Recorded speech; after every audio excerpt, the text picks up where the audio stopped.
سيجما أولوموك التشيكي يضم محمد ياسر مهاجم الأهلي لمدة موسمين. رابطة الأندية تصدر عقوبات الجولة السادسة من الدوري وتغرم المصري ووادي دجلة. انطلاق الدورة التدريبية للحصول على رخصتين بي 12 وبي 13 بمشاركة 50 مدرب.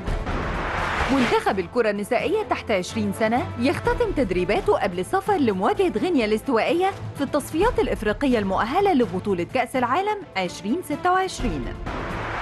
الإسماعيلي يكثف جهوده لتجهيز محمد خطاري للحاق بمباراة الفريق المقبلة أمام الزمالك. الشباب السعودي يغير اسم ملعبه إلى شج أرينا مقابل 44 مليون ريال لمدة موسمين. الترجي التونسي يفوز على النجم المتلوي 2-0 في الجولة السادسة من الدوري التونسي. لوكاس بريكفال يحصد جائزة أفضل لاعب في الجولة الرابعة من الدوري الإنجليزي. برشلونة يعلن مواجهة ختافي على ملعب يوهان كرويف ضمن منافسات الجولة الخامسة من الدوري الإسباني. يويفا يعلن تعيين الحكم الدولي السويدي جلين نايبرغ لإدارة مباراة نيوكاسل يونايتد أمام برشلونة غداً في بطولة دوري أبطال أوروبا.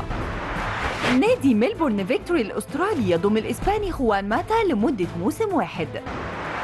منتخب مصر للشباب تحت 20 عام يهزم الجزائر 3-0 في اليوم الرابع من بطولة إفريقيا للكرة الطائرة. الزمالك يعلن تعيين شادي طارق كمدير للتعاقدات لفريق ألعاب الصالات. ميار شريف تتأهل إلى الدور الثاني لبطولة تولنتينو للتنس بفوزها على السويسرية سيلين نايف بمجموعتين دون رد.